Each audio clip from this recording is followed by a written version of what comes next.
Di depan pelaminan megah, Raka, montir desa yang tangannya masih berbekas oli, berdiri menahan napas.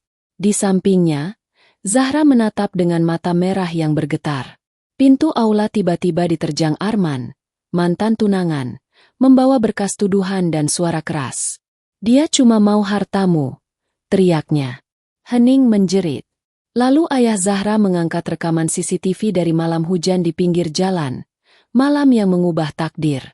Di detik itu, satu kalimat sederhana memecah kebekuan. "Saya memilih jujur, meski kehilangan semuanya." Dukung konten ini dengan menekan like sekarang juga. Semoga jadi wasilah kebaikan. Semoga yang mendukung dimudahkan rezekinya, disembuhkan hatinya, dan dipertemukan jodoh yang baik oleh Allah. Amin. Hujan turun seperti tirai besi yang tak berhenti, memalu aspal tol hingga berkilau suram. Jam di dashboard menunjuk lewat tengah malam ketika sedan hitam berhenti tersendat di bahu jalan. Lampu hazard berkedip-kedip seperti napas orang yang cemas. Dari dalam, Hendra Pratama mencondongkan tubuh, menatap panel instrumen yang kosong, tak ada respons. Di kursi penumpang, Zahra memeluk jaket tipis, menahan dingin yang merayap lewat celah-celah pintu. Suara hujan dan mobil-mobil yang melintas cepat menyatu menjadi dengung panjang yang membuat dada bergetar. "Signal bareng, Pak." Suara Zahra bergetar. Ponselnya kehilangan sinyal beberapa detik. Lalu kembali satu garis, lalu hilang lagi. Jalanan di kilometer 37 terkenal sepi jika malam basah seperti ini. Pos pemeriksaan jauh, rest area baru di depan, sedangkan di belakang hanya gelap dan bayang-bayang truk. Hendra menghela napas. "Tenang. Hazard nyala. Kita tunggu towing."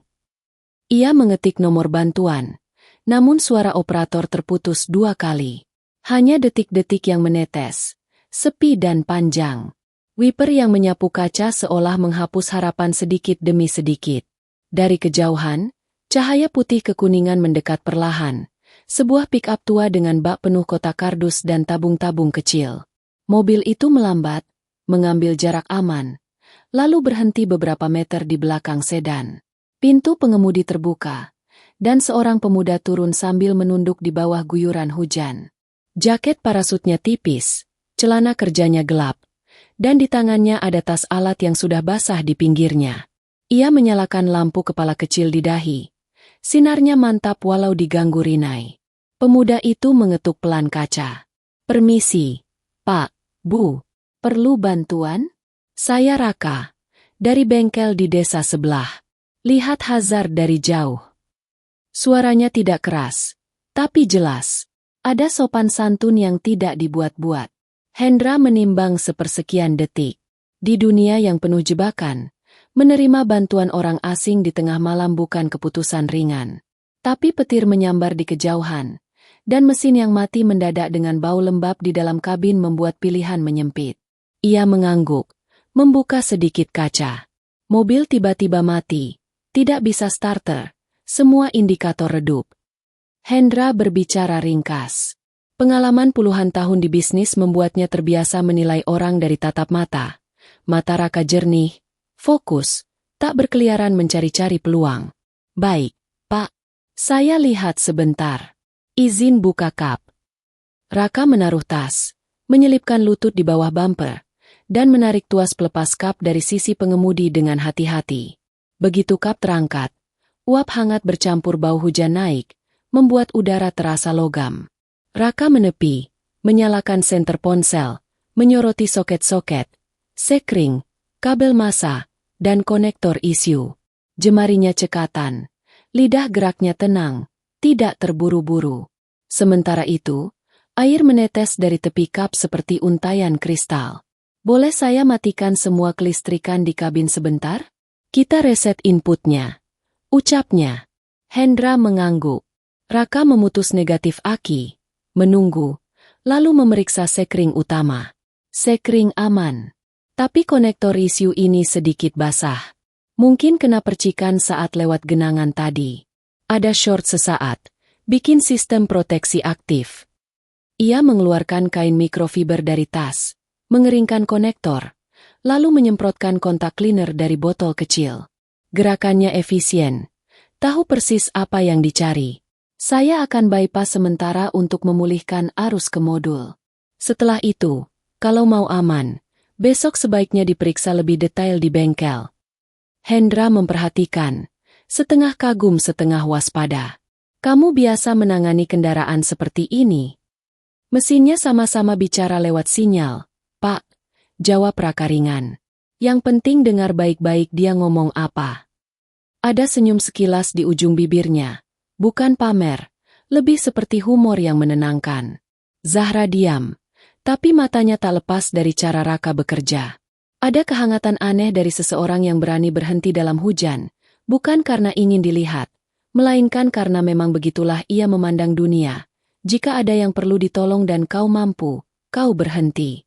Nafasnya membentuk asap tipis di kaca. Ia menghapusnya dengan telapak, memperhatikan bayang Raka di bawah kap. Raka menutup kembali konektor, mengencangkan klip, lalu menyambungkan negatif aki. Coba, Pak, kontak on. Jangan starter dulu. Tunggu 3 detik, biar modul kalibrasi. Hendra mengikuti.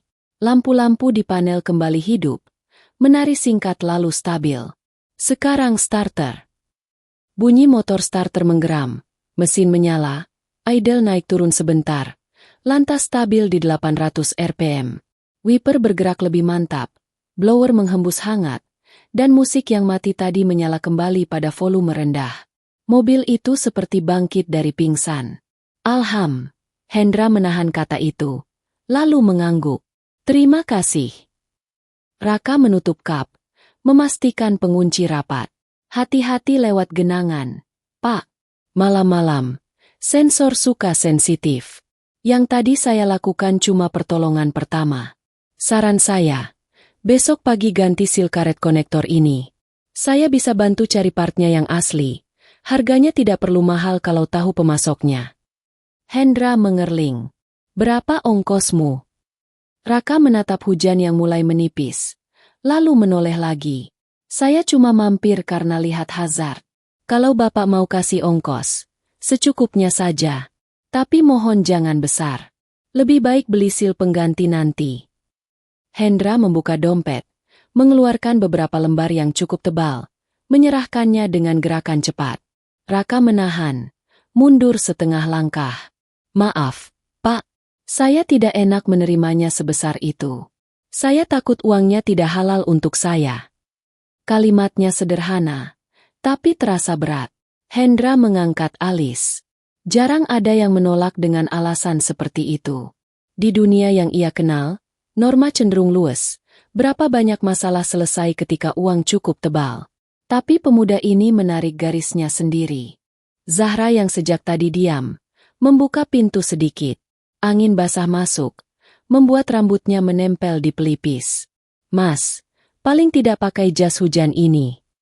Ia meraih dari jok belakang, memberikan plastik tipis pembungkus emergency poncho yang belum dipakai. Raka tertawa kecil. Hangat. Terima kasih, Mbak. Saya sebentar lagi jalan. Hendra menutup dompet, lalu mengulurkan tangan untuk berjabat. Namamu siapa tadi?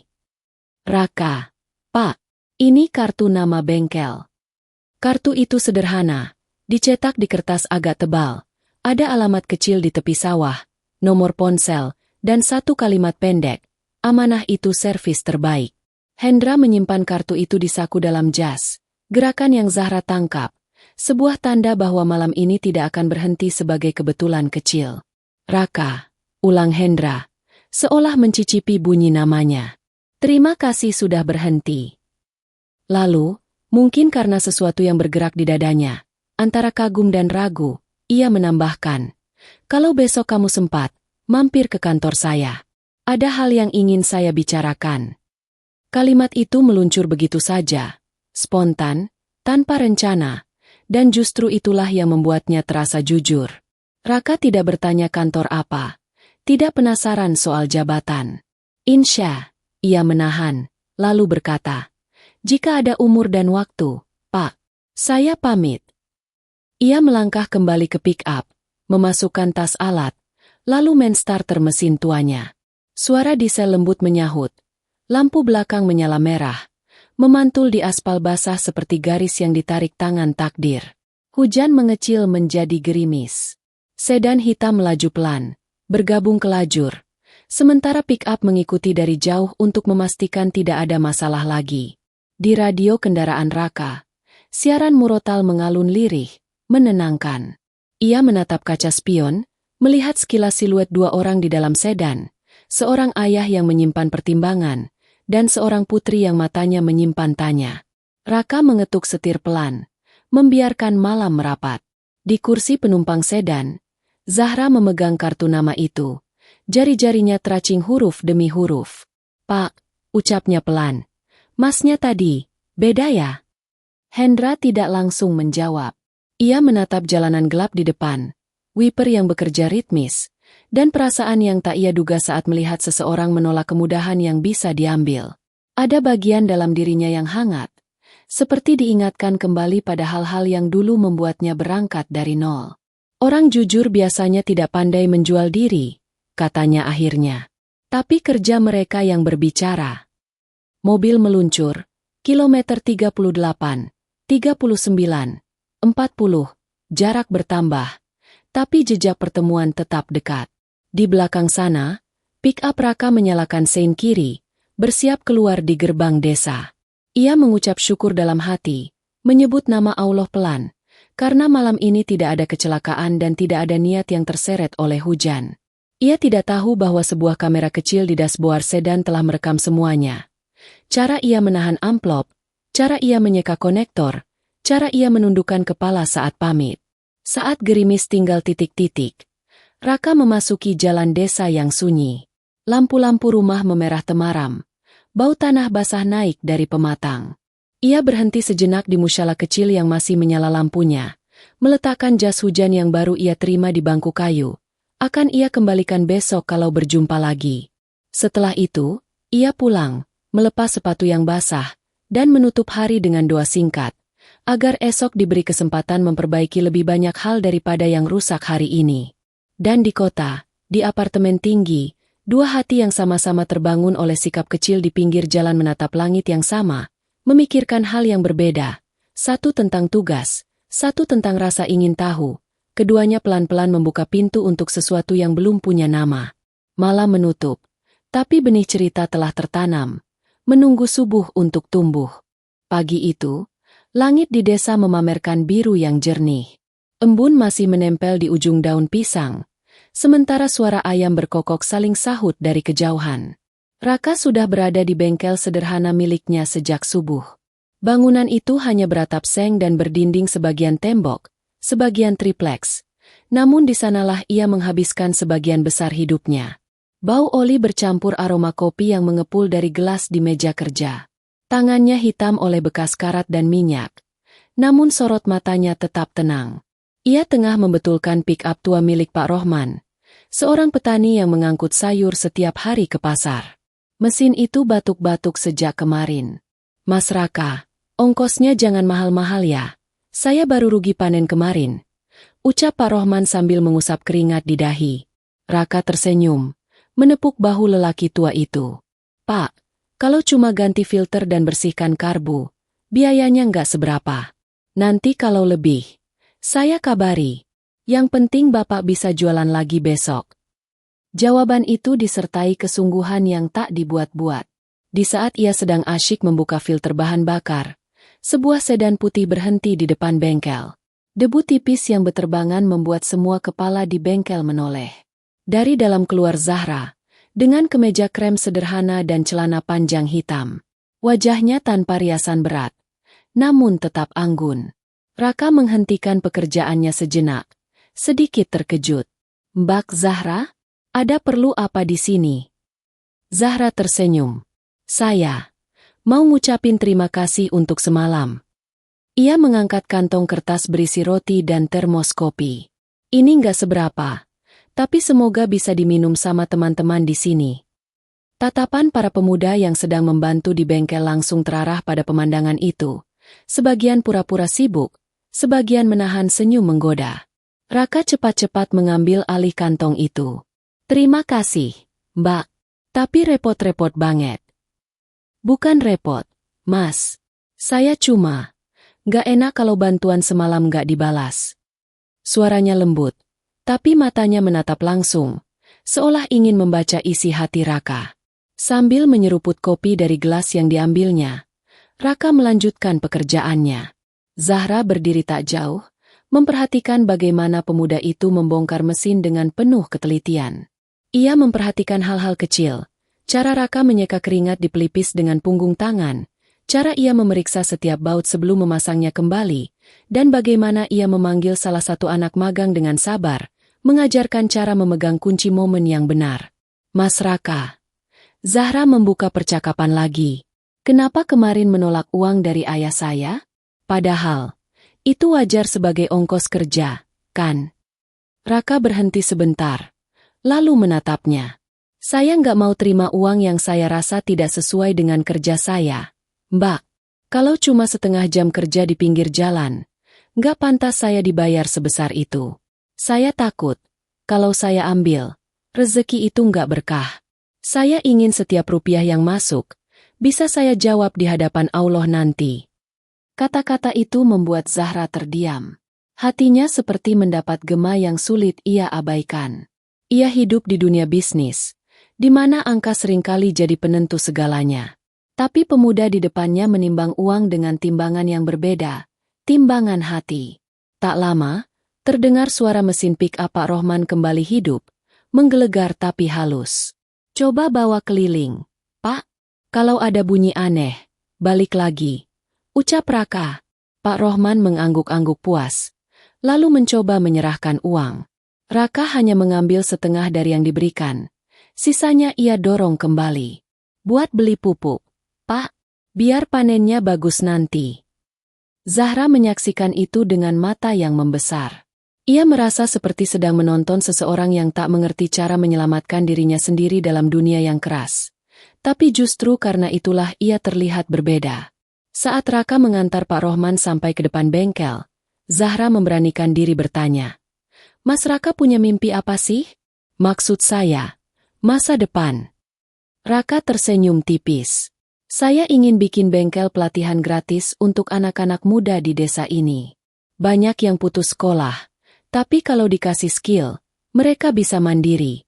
Saya cuma belum punya modal dan tempat yang layak. Zahra merasakan sesuatu bergetar di dadanya. Ia tidak menyangka seorang montir desa bisa memiliki visi seperti itu. Namun sebelum ia sempat menjawab, suara lain memotong suasana. Zahra? Suara berat itu datang dari arah sedan hitam yang baru saja berhenti di pinggir jalan. Pintu terbuka, dan seorang pria muda turun dengan jas rapi, Arman. Wajahnya tampan, tapi senyumannya tajam seperti pisau. Kamu di sini? Bengkel kecil seperti ini. Apa menariknya? Zahra menegang. Arman, aku cuma mampir. Tapi Arman sudah menoleh ke Raka, mengukur dari ujung kepala sampai kaki. Kamu montirnya? Bagus. Hati-hati kalau main di dunia besar. Mas, orang kecil biasanya nggak kuat anginnya. Nada meremehkan itu membuat suasana bengkel dingin. Raka hanya menatap sebentar, lalu menunduk, melanjutkan pekerjaannya tanpa membalas. Bagi Raka, tidak ada gunanya adu mulut dengan orang yang sudah punya kesimpulan di kepalanya. Zahra merasa tak nyaman. Sudah, Arman, kita pergi. Ia berpaling sebentar pada Raka. Terima kasih, Mas. Nanti, saya mampir lagi. Mobil Arman melaju, meninggalkan debu. Raka berdiri di pintu bengkel, memandangi mereka pergi, lalu menarik napas panjang. Ada firasat bahwa pria itu akan kembali, bukan untuk memperbaiki mesin, tapi untuk merusak sesuatu yang jauh lebih sulit diperbaiki, nama baik. Namun pagi itu, Raka memilih untuk tidak memikirkannya terlalu jauh. Ia kembali ke dalam, mengatur kembali alat-alat yang berserakan, dan membiarkan secangkir kopi Zahra yang masih hangat tersisa di meja. Aromanya mengisi ruang. Di luar, angin membawa sisa-sisa kata dan tatapan yang belum selesai diucapkan. Benih kecil itu sudah tertanam, dan setiap benih, cepat atau lambat, akan mencari caranya sendiri untuk tumbuh. 2 hari setelah pertemuan di bengkel, Pagi di kota dibuka dengan langit pucat dan lalu lintas yang berisik. Di lantai atas sebuah gedung perkantoran mewah, Raka berdiri agak kaku di depan pintu kaca bertuliskan Pratama Transcorp. Pakaian yang ia kenakan sederhana, kemeja putih bersih yang disetrika Bu Siti, celana kain abu-abu, dan sepatu kulit hitam yang sedikit kusam namun mengkilap karena disemir semalaman. Ia masih ingat jelas telepon singkat dari Hendra kemarin sore. Datanglah ke kantor saya besok pukul 9. Ada hal yang ingin saya bicarakan langsung. Nada suara itu datar. Sulit ditebak apakah ini undangan atau ujian. Seorang resepsionis muda membukakan pintu ruang rapat. Di dalam, Hendra duduk di ujung meja panjang, mengenakan jas biru tua dan dasi merah marun. Di sebelahnya, Bu Ningsih tersenyum tipis sambil menuangkan teh hangat ke cangkir. Di sudut ruangan, Zahra duduk dengan tatapan sulit dibaca. "Silakan duduk, Raka," ujar Hendra singkat. Raka duduk, punggung tegak. Ia mengira pertemuan ini akan membicarakan kemitraan bengkel dengan armada perusahaan Hendra. Namun, setelah beberapa basa-basi, Hendra meletakkan cangkirnya dan berkata, "Saya tidak akan berputar-putar. Saya melihat cara kamu bekerja, dan saya percaya kamu punya integritas. Dunia ini jarang punya orang seperti itu." Raka menunduk sedikit. "Terima kasih, Pak. Saya hanya berusaha melakukan yang benar." Hendra melanjutkan, suaranya kini lebih pelan tapi tegas. "Saya ingin menawarkan sesuatu yang mungkin tidak kamu sangka. Saya berniat mempertemukan kamu dengan anak saya, Zahra, dalam ikatan pernikahan." Ruangan mendadak hening. Bunyi detik jam di dinding terdengar jelas. Zahra menatap ayahnya dengan mata membulat. Sementara Raka merasakan darahnya berdesir cepat. Ia tidak tahu harus tersenyum atau menegakkan kepala. "Pak." Raka menarik napas panjang, berusaha menyusun kata. "Saya sangat menghormati tawaran ini, tapi saya merasa belum pantas. Saya hanya montir di desa, dengan bengkel kecil. Saya tidak punya cukup untuk menafkahi dengan layak, apalagi membahagiakan putri bapak yang besar di lingkungan yang jauh berbeda." Bu Ningsih menatapnya lekat, seakan mencoba membaca ketulusan di wajahnya. Zahra sendiri hanya terdiam, bibirnya sedikit terbuka, seperti hendak bicara namun tertahan. Hendra mengusap dagunya. Kepantasan tidak selalu diukur dari besar kecilnya usaha atau tebal tipisnya rekening, Raka. Tapi saya paham, ini mendadak. Maka saya tidak minta jawaban sekarang. Pikirkan dulu. Raka mengangguk, tetapi hatinya berat. Ia takut ini bukan sekadar urusan pribadi. Dunia Zahra penuh dengan hubungan bisnis, orang-orang berpengaruh, dan sorotan publik. Sedangkan dirinya, hanyalah orang yang biasa disapa tukang oleh warga kampung. Sepulang dari gedung itu, Raka langsung menuju rumah kayu sederhana yang ia tempati bersama Bu Siti. Perempuan parubaya itu sedang menjahit di ruang depan ketika Raka masuk. "Kok mukanya kayak habis ketemu orang besar?" godanya sambil mengangkat alis. Raka menceritakan semuanya. Dari undangan mendadak, pertemuan di ruang rapat, hingga tawaran mengejutkan dari Hendra. Bu Siti mendengarkan tanpa memotong. Jarum jahitnya sesekali berhenti di udara. Kalau orang baik datang melamar, kita lihat dulu niatnya. Kalau kamu menolak hanya karena merasa kecil, itu bukan rendah hati, itu bisa jadi menolak rezeki yang Allah kirim." Raka menggeleng pelan. "Tapi Bu, saya takut ini cuma permainan atau ujian yang ujungnya mempermalukan saya." Bu Siti tersenyum lembut. "Ujian atau bukan, yang penting kamu luruskan niat. Kalau niatmu karena Allah, kamu nggak akan rugi. Sholat istikharah, minta petunjuk. Kalau hatimu tenang, jalan. Kalau gelisah, tinggalkan." Malamnya, Raka berwudu di sumur belakang. Airnya dingin menusuk tulang. Ia sholat istikharah 2 rakaat, memohon agar diberi petunjuk yang jelas. Setelah itu ia duduk lama di atas sajadah, mendengar rintik hujan kecil di atap seng. Ada rasa damai yang merayap perlahan, namun diiringi juga rasa takut. Takut melangkah ke dunia yang ia tidak kenal. Keesokan paginya, di bengkel, pikirannya masih penuh tanda tanya. Zahra datang membawa sebungkus nasi uduk untuk sarapan para pekerja. Tidak ada pembicaraan tentang lamaran, hanya senyum singkat dan obrolan ringan tentang cuaca. Namun di sela itu, mata Zahra beberapa kali bertemu matanya, seakan mengirimkan pesan yang tak diucap. Di luar, suara sepeda motor lalu lalang, anak-anak berlarian ke sekolah, dan aroma tanah basah mengisi udara. Tapi di kepala Raka, dunia terasa seperti berdiri di persimpangan yang asing. Satu jalan menuju kenyamanan yang ia kenal, satu jalan menuju masa depan yang penuh resiko tapi mungkin juga penuh jawaban. Dan entah mengapa, saat melihat Zahra tertawa kecil pada lelucon anak magang, rasa takutnya sedikit mereda. Namun ia belum siap memberi keputusan.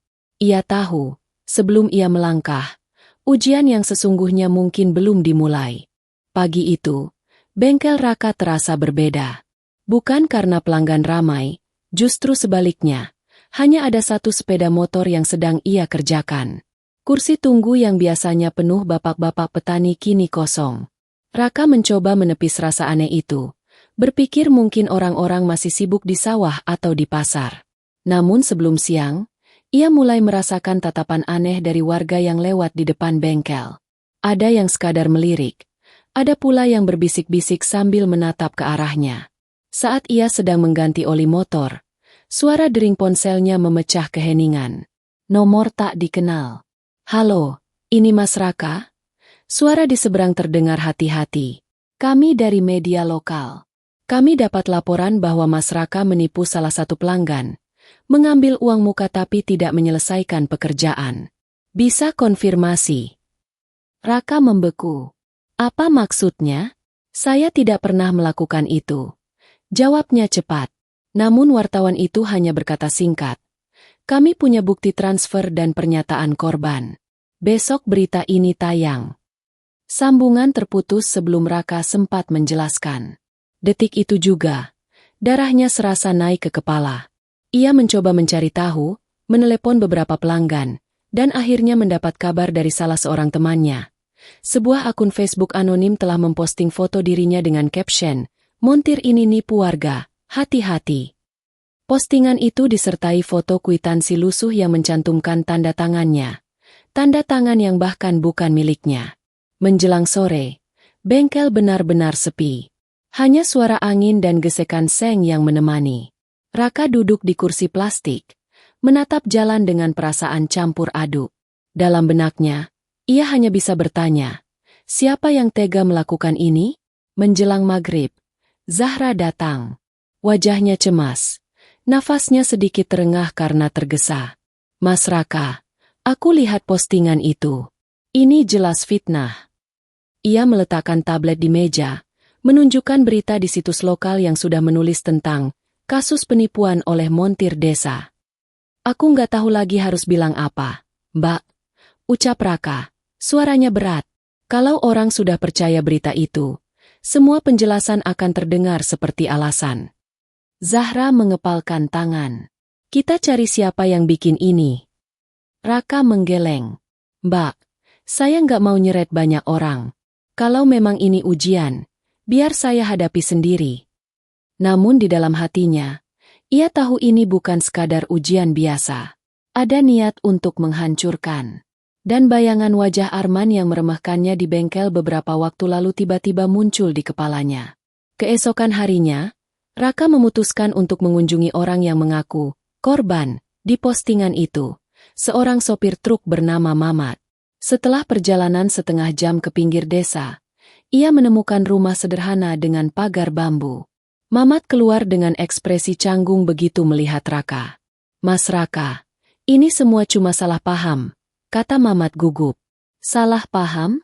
Nama saya sudah dibawa ke berita. Keluarga saya di desa sudah dengar. Tolong jelaskan." Raka menatapnya tajam namun tetap menahan amarah. Mamat menunduk, lalu berbisik. "Saya cuma disuruh ngomong begitu. Katanya cuma main-main. Nanti dikasih uang ganti." "Orang yang nyuruh." Ia terhenti, menatap sekitar, seolah takut ada yang mendengar.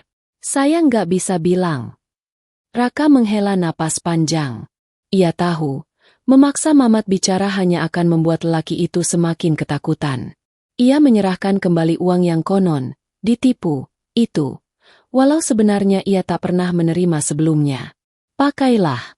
Tapi tolong, lain kali jangan mau dipakai untuk menjatuhkan orang. Rezeki dari fitnah itu nggak akan berkah.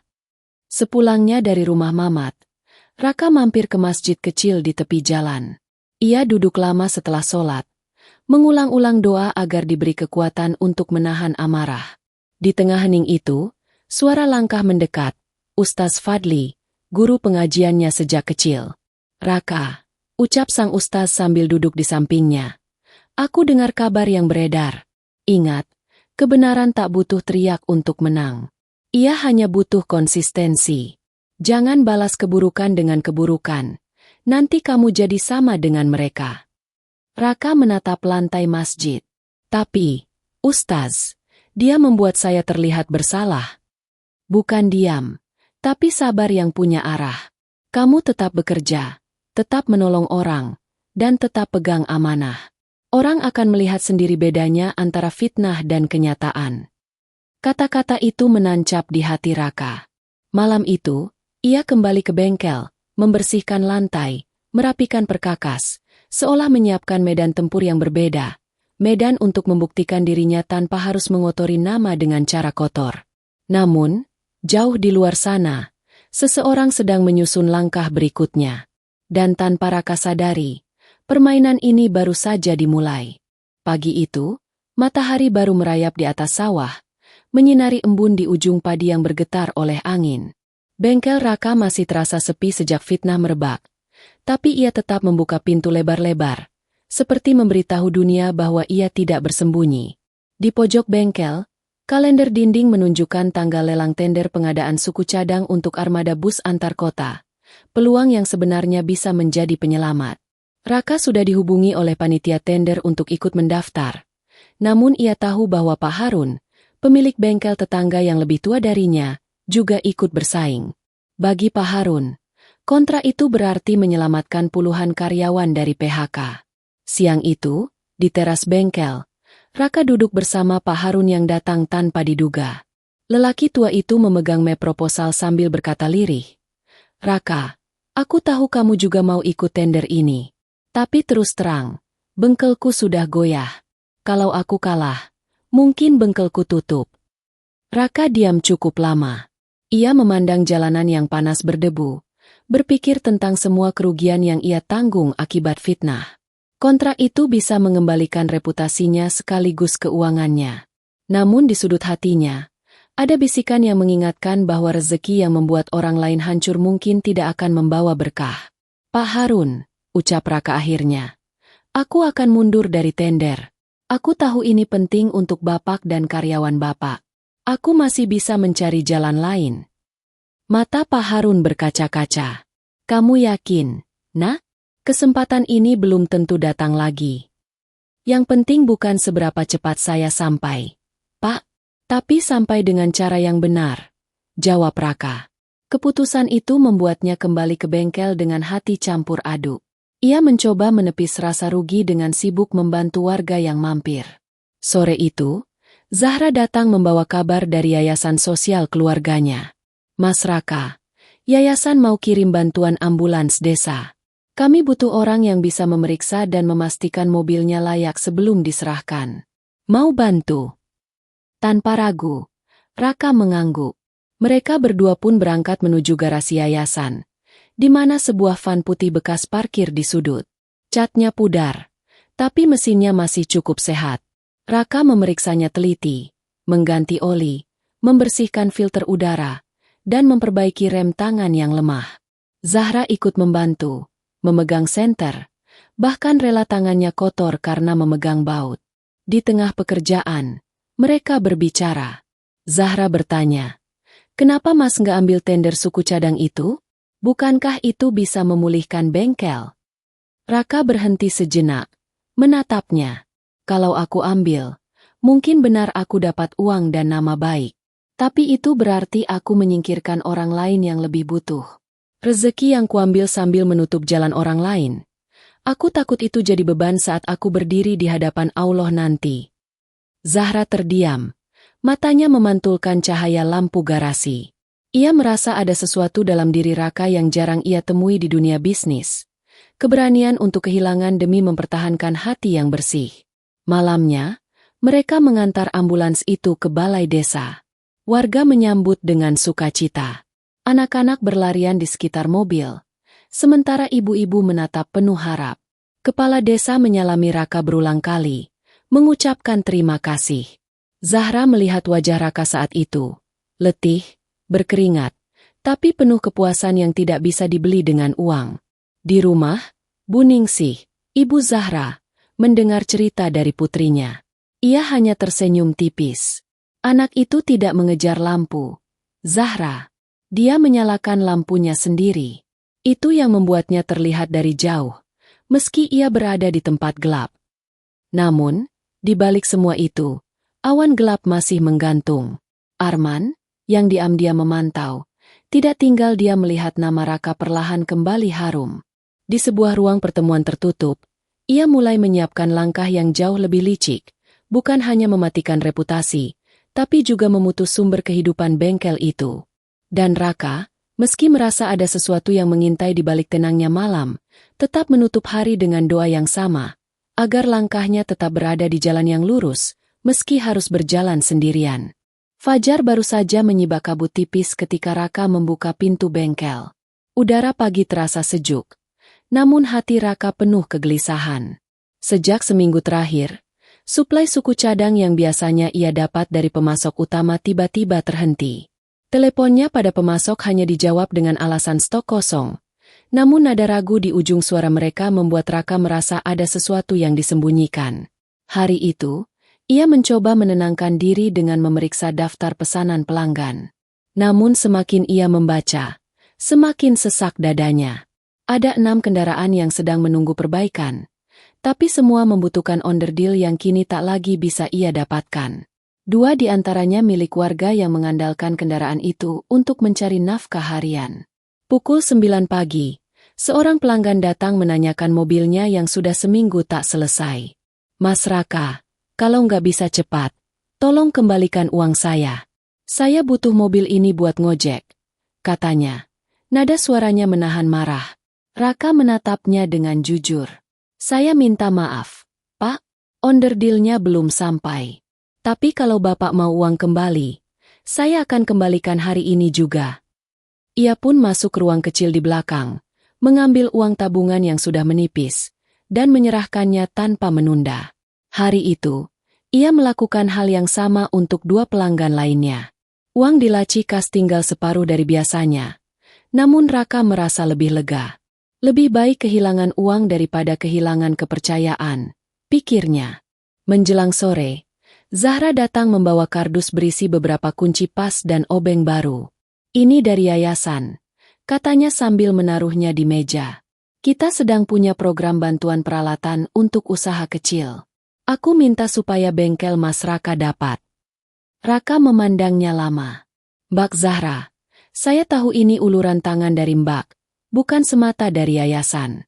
Terima kasih, tapi saya nggak mau menyulitkan atau bikin Mbak repot. Zahra tersenyum samar. Bantu orang itu bukan repot, Mas. Selama niatnya tulus. Yang repot itu justru kalau kita pura-pura nggak tahu ada orang yang butuh bantuan. Peralatan itu memang berguna. Tapi tetap saja masalah terbesar Raka bukan pada alat, melainkan stok onderdil. Malam itu, ia duduk di meja kerja, menatap daftar pemasok, mencoba mencari alternatif.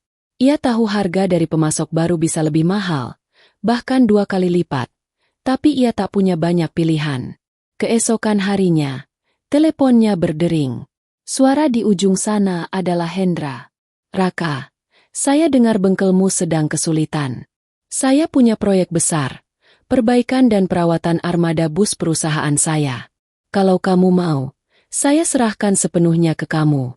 Tapi ada syaratnya, transparansi penuh, dan waktu pengerjaan harus tepat. Tidak ada alasan. Raka terdiam sejenak. Proyek itu bisa memulihkan bengkel, bahkan mengangkatnya ke level yang belum pernah ia capai. Tapi ia tahu tanggung jawabnya akan sangat besar, apalagi dengan kondisi sekarang yang serba kekurangan. Kalau saya terima, saya harus pastikan semua sesuai, Pak. Tidak ada yang setengah-setengah. Justru itu yang saya harapkan darimu, jawab Hendra mantap. Setelah menutup telepon, Raka keluar bengkel dan berdiri di halaman, memandang matahari sore yang mulai condong. Ia teringat pesan Bu Siti saat sarapan pagi tadi. Kadang pintu rezeki itu terlihat terkunci, tapi kuncinya bukan di luar, ada di langkah kita sendiri. Kalau kamu takut melangkah, pintu itu akan selamanya tertutup. Ia menghela napas panjang. Di benaknya, ia sadar bahwa ini bukan hanya soal membetulkan bus atau mencari keuntungan. Ini tentang membuktikan pada semua orang, terutama pada dirinya sendiri, bahwa fitnah, kekurangan, dan keterbatasan tidak akan membuatnya menyerah pada cara-cara kotor. Malam itu, ia mulai membuat daftar kebutuhan untuk proyek tersebut. Ia menghubungi beberapa teman lama yang pernah bekerja dengannya, mengajak mereka bergabung. Kita akan kerja keras, tapi aku janji upahnya adil, katanya pada salah satu temannya lewat telepon. Namun, di balik semua rencana itu, ada kegelisahan yang tak ia ungkapkan. Ia belum tahu bahwa di tempat lain, seseorang sedang memantau setiap gerakannya, menunggu celah untuk menjatuhkannya lagi. Dan di ruang tamu rumahnya yang sederhana, Raka duduk sendiri, menatap tumpukan bon dan daftar alat yang harus dibeli. Jemarinya mengetuk pelan meja kayu, bibirnya bergerak tanpa suara, mengucap doa singkat agar semua langkahnya tetap berada di jalan yang benar, meski ia harus berjalan dalam sunyi dan menghadapi pintu-pintu yang tertutup rapat. Hari pertama proyek perbaikan armada bus dimulai dengan denting logam dan aroma oli yang memenuhi udara. Di halaman luas garasi perusahaan Hendra, deretan bus berwarna biru dan putih terparkir rapi, sebagian dengan kap terbuka, sebagian terangkat di atas dongkrak hidrolik. Raka berdiri di tengah-tengahnya, clipboard di tangan, memeriksa daftar pekerjaan yang telah ia susun semalam. Ia tidak sendirian. Ada 6 pemuda desa yang ia ajak ikut bekerja. Sebagian pernah magang di bengkelnya, sebagian baru ia latih beberapa hari terakhir. Kita kerja cepat, tapi rapi, ucap Raka lantang. Jangan asal pasang. Kalau ada part yang ragu-ragu, lapor ke saya, jangan sembunyiin. Sinar matahari memantul dari bodi bus, membuat panas menyengat. Suara ketukan kunci pas, gesekan amplas, dan kompresor yang mendesis membentuk irama kerja yang tak henti. Raka sendiri turun tangan, mengganti selang rem di salah satu bus, keringat mengalir di pelipisnya. Di tengah kesibukan itu, seorang pemasok baru mengantar kiriman suku cadang yang telah dipesan. Raka segera memeriksa satu persatu, memastikan tidak ada yang cacat. Namun, di antara tumpukan kardus, ia menemukan 2 drum oli dengan label merek terkenal, tapi warna segel dan bau cairannya membuat alisnya berkerut. Ia tahu betul bau oli asli, dan yang ini terasa lebih asam. Ia memanggil Dani, salah satu pekerjanya. Buka drum ini. Begitu segel terlepas, aroma menyengat langsung tercium. Oli itu encer, warnanya pucat. Jelas bukan standar pabrik. Siapa yang pesan ini? Tanya Raka, suaranya berat. Kurir bilang ini titipan dari pihak gudang. Mas, jawab Dani. Raka menghela napas panjang. Ia sadar, jika oli ini digunakan, sistem mesin bus bisa rusak dalam hitungan minggu, dan itu akan menjadi bencana besar bagi proyek dan reputasinya. Ia langsung memutuskan, kembalikan semua. Kita hentikan pekerjaan bus yang pakai oli baru sampai stok asli datang. Keputusan itu berarti pekerjaan terhenti sebagian, dan tenggat waktu yang diberikan Hendra semakin sulit tercapai. Tapi Raka lebih memilih merugi waktu dan biaya daripada mengorbankan kualitas dan amanah. Siang menjelang sore, Zahra datang membawa bekal makan untuk para pekerja. Melihat beberapa bus masih terbengkalai, ia bertanya, kenapa nggak dilanjutkan? Kan waktu kita terbatas. Raka menjelaskan soal oli palsu itu. Zahra mendengarkan dengan mata yang membesar, lalu menghela napas. Mas, ini jelas sabotase. Dan aku rasa aku tahu siapa yang mau lihat proyek ini gagal. Raka menatapnya, lalu menggeleng. Aku nggak mau buang waktu cari siapa pelakunya sekarang. Fokusku selesaikan ini tepat dan benar. Kalau kita jujur, aku yakin Allah akan bukakan jalan. Malam itu, meski tubuh lelah, Raka duduk di garasi, memeriksa ulang semua catatan dan stok yang tersisa. Ia menghubungi pemasok cadangan, meminta pengiriman kilat, walau harga yang ditawarkan jauh lebih mahal. Tidak apa-apa, yang penting asli, tegasnya pada telepon. Beberapa pekerja menawarkan untuk mengakali pekerjaan supaya terlihat selesai di luar, tapi Raka menolak tegas. Kalau kita mulai bohong hari ini, kita akan bohong selamanya. Dan setiap kebohongan pasti ada bayarnya. Keesokan harinya, berita tentang keterlambatan pekerjaan mulai beredar di kalangan internal perusahaan. Beberapa supervisor mulai berbisik-bisik. Sebagian menatap Raka dengan sinis. Ia tahu bahwa waktu yang ia miliki kian tipis, dan setiap jam yang lewat adalah tekanan yang menghimpit. Di sisi lain, Arman, yang sejak awal mencurigai bahwa proyek ini bisa menjadi batu loncatan Raka, mulai bergerak di belakang layar. Ia mengirim pesan-pesan singkat kepada beberapa orang di lingkaran perusahaan, menyebutkan bahwa montir desa itu tidak mampu menyelesaikan tugas tepat waktu. Menjelang malam ketiga, Raka berdiri sendirian di tengah garasi yang sepi.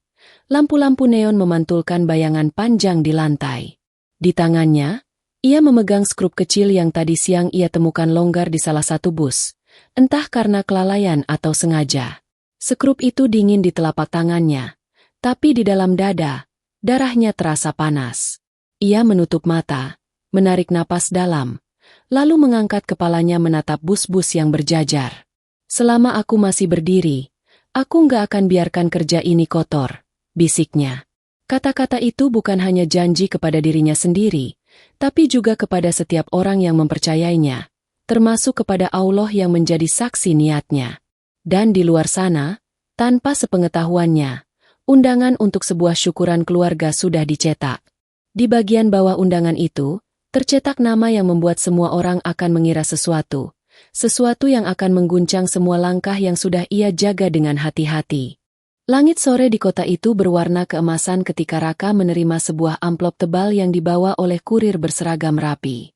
Di bagian depan amplop tertulis jelas, undangan syukuran keluarga besar Pratama. Tangannya terhenti sejenak sebelum membuka. Jantungnya memukul dada tanpa alasan yang ia mengerti. Begitu kertas undangan itu terbuka, matanya langsung menangkap cetakan tinta emas, tanggal, lokasi ballroom hotel ternama, dan kalimat yang membuat napasnya tercekat. Kami bermaksud mengumumkan ikatan keluarga yang akan membawa dua nama menjadi satu.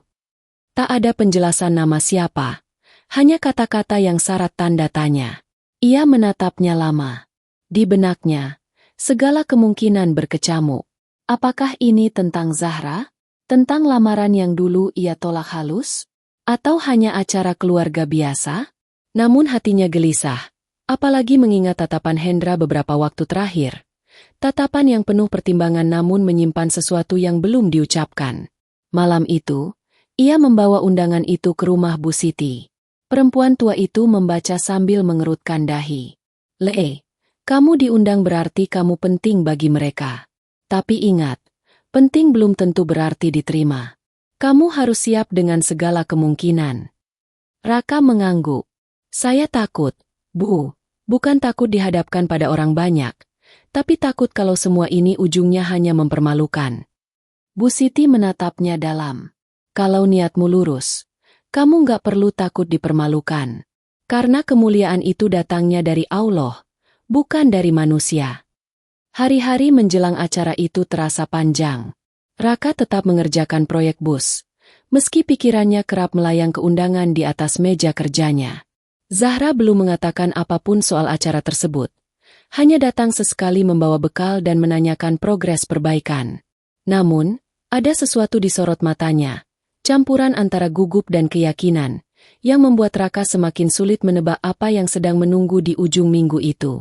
2 hari sebelum acara, Raka menerima pesan dari seorang rekan yang bekerja di bagian administrasi perusahaan Hendra. Hati-hati, men. Ada orang yang ingin jatuhkan kamu. Katanya, Di acara nanti akan diumumkan sesuatu yang memicu gosip besar. Raka hanya membalas singkat. Terima kasih. Saya siap. Namun di dalam dirinya, ia sadar bahwa ini mungkin langkah berikutnya dari orang-orang yang sejak awal ingin menyingkirkannya. Hari yang ditunggu pun tiba. Raka datang mengenakan kemeja putih bersih, jas hitam sederhana, dan sepatu yang kembali ia semir hingga mengkilap. Ballroom hotel itu megah, dengan lampu kristal bergemerlap dan meja-meja bundar yang tertata rapi. Musik lembut mengalun dari sudut ruangan, namun bagi Raka, bunyi itu justru membuat suasana terasa semakin tegang. Hendra berdiri di panggung kecil bersama istrinya, Bu Ningsih. Zahra duduk di meja depan, mengenakan gaun hijau tua yang sederhana tapi anggun. Pandangan mereka sempat bertemu, dan sekejap itu dunia terasa hening. Hanya ada mereka berdua. Hendra membuka acara dengan pidato singkat tentang keluarga dan kepercayaan. Malam ini, suaranya menggema di seluruh ruangan. Kami ingin mengumumkan niat baik untuk memperkuat ikatan, bukan hanya dalam bisnis, tapi juga dalam keluarga. Ruangan langsung dipenuhi bisik-bisik. Banyak mata melirik ke arah Arman, yang duduk dengan jas mahal dan senyum percaya diri. Ia bahkan mengangkat gelas seolah memberi salam kemenangan. Semua orang mengira yang akan diumumkan adalah pertunangan Zahra dan Arman. Namun, Hendra berhenti sejenak, pandangannya menyapu ruangan. Lalu, ia memandang tepat ke arah Raka.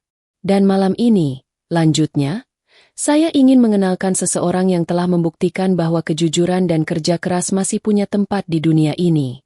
Seseorang yang mungkin akan menjadi bagian dari keluarga kami. Hening. Semua kepala berputar ke arah Raka. Raka berdiri perlahan, menatap Hendra, lalu Zahra, lalu kembali menunduk. Pak, suaranya tenang tapi tegas. Terima kasih atas kehormatan ini. Tapi izinkan saya, belum memberi jawaban. Saya tidak ingin membangun rumah di atas fitnah yang belum dibersihkan. Bisik-bisik semakin keras. Arman tersenyum tipis. Matanya penuh tantangan. Ia bersandar di kursinya, jelas menikmati ketegangan ini. Dan seolah sudah menyiapkan langkah berikutnya, sebuah notifikasi muncul di ponsel beberapa tamu. Sebuah email anonim berisi, bukti, bahwa Raka memeras Hendra, lengkap dengan foto dan angka transfer besar. Zahra memandang layar ponselnya, lalu menoleh ke Raka dengan wajah pucat. Sementara itu, Hendra hanya menghela napas, matanya tak lepas dari pemuda di hadapannya. Kalau begitu, kata Hendra, menutup acara dengan nada ambigu, kita akan bicarakan ini di tempat yang lebih tepat. Terima kasih semua sudah datang. Lampu ballroom perlahan meredup. Namun gema undangan malam itu tetap bergema di kepala semua orang.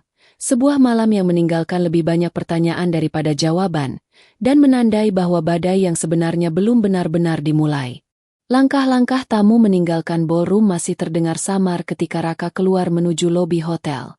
Lampu-lampu gantung memantulkan kilau di lantai marmer, namun di dadanya tidak ada kemegahan, hanya rasa berat seperti membawa beban bertonton. Email fitnah yang tersebar di tengah acara tadi masih menari di kepalanya, mengulang-ulang kalimat-kalimat yang sengaja dirangkai untuk membuatnya terlihat tamak dan busuk. Ia tak perlu berpikir lama untuk tahu siapa yang berada di balik semua ini. Tapi menyebut nama tanpa bukti hanya akan membuatnya tampak seperti orang yang mencari kambing hitam. Raka menatap layar ponselnya yang kini penuh pesan masuk, sebagian dari teman-teman lama yang bertanya, sebagian lagi dari pelanggan yang mulai ragu. Di sudut ruangan, Zahra berjalan cepat ke arahnya. Napasnya terengah, wajahnya menegang. Mas, kita harus bicara. Sekarang. Ia menarik lengan Raka ke arah taman kecil di samping hotel, jauh dari telinga-telinga yang ingin mendengar. Aku dan Naya sudah menelusuri, kata Zahra dengan nada bergetar. Kita menemukan transaksi ke rekening sopir pribadinya Arman. Jumlahnya sama persis dengan yang tertulis di email itu. Dan, ada satu lagi. Ia meraih ponselnya, memutar rekaman video dari malam hujan di kilometer 37. Rekaman dashcam itu menampilkan Raka menolak amplop dari Hendra. Wajahnya serius namun sopan, suara hujan menjadi latar. Raka terdiam, merasakan tenggorokannya mengencang. Rekaman itu seperti kembali membuka malam yang mengubah segalanya. Malam yang menjadi awal semua ini. Kamu dari mana dapat ini? Dari CCTV mobil ayah, jawab Zahra cepat. Ayah memang sengaja menyimpannya. Dia bilang, waktunya akan datang untuk menggunakannya. Raka menghela napas panjang. Kalau begitu, waktunya sekarang. Malam itu, ia memberanikan diri menghadap langsung ke Hendra di ruang kerja pribadinya di lantai atas hotel. Hendra tengah duduk di belakang meja. Jasnya sudah dilepas, hanya mengenakan kemeja putih dengan lengan tergulung. Wajahnya lelah, namun sorot matanya masih tajam. Pak, buka Raka. Izinkan saya mundur dari proyek bus dan dari semua urusan yang melibatkan keluarga Bapak. Saya tidak mau nama Bapak terseret lebih jauh gara-gara saya. Hendra menatapnya lama, lalu menggeleng perlahan. Orang jujur tak perlu lari. Raka, justru kalau kamu mundur, mereka akan bilang semua tuduhan itu benar. Tapi saya. Tidak ada tapi, potong Hendra. Kamu tetap jalankan proyek itu. Dan besok, kita akan hadapi semua tuduhan ini di tempat yang sama di mana mereka menjatuhkanmu. Rapat umum bersama komisaris, media, dan mitra. Raka menarik napas dalam, menyadari ini bukan sekadar pembelaan diri. Ini akan menjadi ujian di depan banyak mata. Ujian yang bisa memulihkan atau mematahkan segalanya. Menjelang tengah malam, ia kembali ke bengkel. Lampu neon berkelip samar. Udara dingin menyusup melalui celah pintu. Ia duduk sendirian di meja kerjanya, menatap setumpuk catatan proyek dan laporan yang harus ia rapikan untuk bukti besok. Jemarinya bergerak cepat, tapi pikirannya berkecamuk. Ia teringat pesan Ustaz Fadli beberapa minggu lalu. Kebenaran tak butuh suara keras, hanya konsistensi. Kata-kata itu kini menjadi jangkar di tengah ombak fitnah yang berusaha menenggelamkannya. Pukul 2 dini hari, pintu bengkel diketuk pelan. Naya berdiri di luar, membawa flash disk kecil. Ini semua bukti pembelian suku cadang dari pemasok resmi. Lengkap dengan nota dan tanggal pengiriman. Aku juga dapat screenshot percakapan kurir yang bilang dia disuruh mengantar oli palsu oleh seseorang yang tidak mau disebut namanya. Raka menerima flash disk itu dengan tatapan penuh terima kasih. Kamu tahu ini bisa bikin kamu ikut diserang. Naya tersenyum tipis. Kalau diam, aku justru ikut membiarkan orang baik dihancurkan.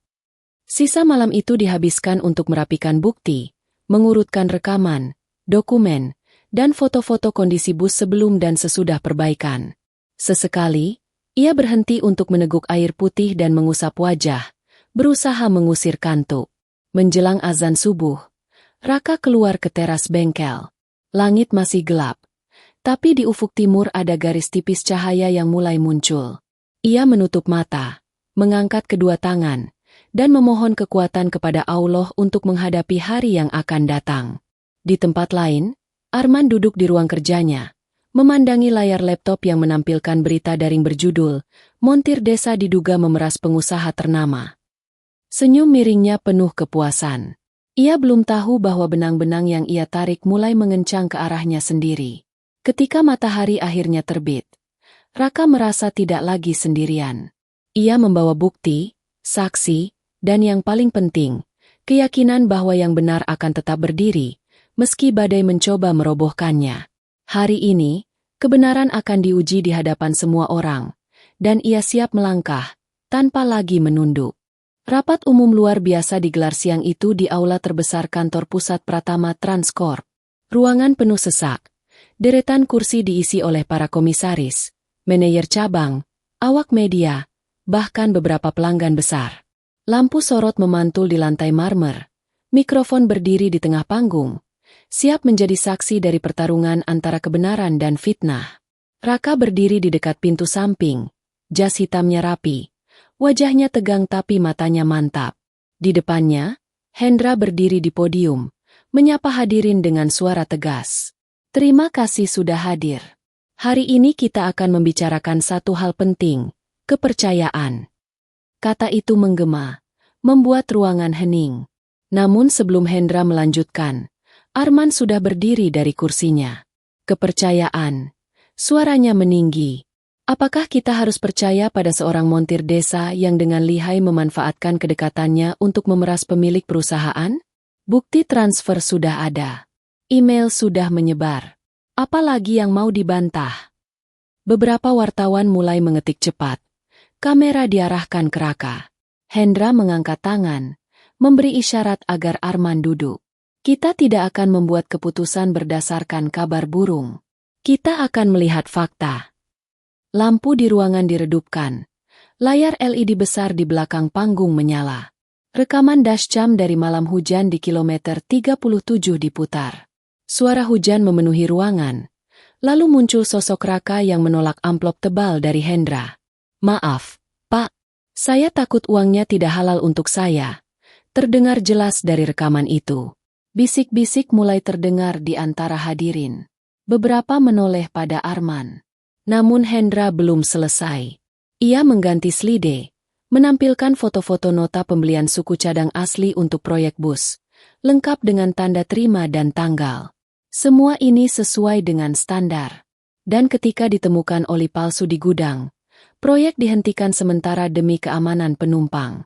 Apakah ini kelakuan orang yang hanya mengejar uang? Lalu, bukti terakhir ditampilkan. Laporan transfer ke rekening sopir pribadi Arman. Nominalnya persis seperti yang disebut dalam email fitnah. Suara kurir dalam rekaman telepon juga diputar. Mengaku disuruh mengirim oli palsu ke garasi Raka. Ruangan hening. Hanya terdengar suara napas dan detak jarum jam. Hendra menatap semua yang hadir. Hari ini, saya tegaskan, Raka bukan pemeras. Dia adalah orang yang saya percayai. Bahkan lebih dari beberapa orang yang sudah lama di lingkaran saya. Pandangan Hendra kemudian jatuh ke arah Arman, yang wajahnya memucat namun masih berusaha tersenyum kaku. Arman bangkit, mencoba membela diri, namun suaranya tertelan oleh tatapan dingin dari para komisaris. Beberapa wartawan mulai mengangkat kamera untuk mengabadikan momen itu. Dalam kepanikan, Arman keluar dari ruangan, meninggalkan kursinya kosong. Hendra kembali menghadap hadirin. Kejujuran adalah fondasi. Dan hari ini, fondasi itu tetap berdiri. Ia kemudian menoleh pada Raka. Sekarang, di hadapan semua orang, saya ingin mengajukan pertanyaan lain, yang tidak kalah penting. Raka maju perlahan ke depan. Degup jantungnya terdengar di telinganya sendiri. "Raka," suara Hendra mengalun mantap. "Kau pernah menolak tawaran untuk menjadi bagian dari keluarga ini. Tapi setelah semua yang terjadi, setelah kau membuktikan dirimu, aku bertanya lagi, maukah kau menjaga putriku, Zahra, bukan hanya di dunia kerja, tapi dalam hidupnya?" Semua mata tertuju pada Raka. Ia menoleh ke Zahra yang duduk di barisan depan. Mata gadis itu berkaca-kaca, bibirnya bergetar, seakan ingin berkata, "Iya," bahkan sebelum pertanyaan dijawab. Raka menarik napas panjang. "Pak Hendra, saya hanya ingin menjawab dengan satu niat. Saya ingin menjaga dia dalam ketaatan, bukan dalam janji manis. Kalau Bapak izinkan, saya ingin meminangnya." Tepuk tangan meledak di ruangan. Beberapa wartawan bahkan menurunkan kamera, terhanyut oleh momen itu. Beberapa bulan kemudian, pelaminan sederhana berdiri di halaman rumah Bu Siti. Raka dan Zahra duduk berdampingan, mengenakan busana pengantin yang sederhana tapi anggun. Tidak ada gemerlap mewah, hanya senyum tulus dan doa yang mengalir dari tamu-tamu yang datang. Bu Siti duduk di kursi terdepan, wajahnya basah oleh air mata syukur. "Allah itu adil," bisiknya. "Siapa yang sabar di jalannya, pasti akan sampai di tujuan dengan terhormat." Di sudut pelaminan, Hendra menepuk bahu Raka. "Ingat, amanah itu mudah diucapkan, tapi berat dijalankan. Tapi aku percaya, kau akan menjaganya." Raka mengangguk, menatap Zahra di sampingnya. Di balik senyum mereka, ada sejarah penuh luka, fitnah, ujian, dan kesabaran. Sejarah yang justru membuat ikatan itu menjadi lebih kuat daripada sekadar janji. Dan di bengkel desa yang menjadi saksi perjalanan panjangnya, papan nama baru kini terpampang. Bengkel O Pelatihan Mekanik Raka. Di bawahnya, sebuah kalimat sederhana terukir. Amanah itu servis terbaik.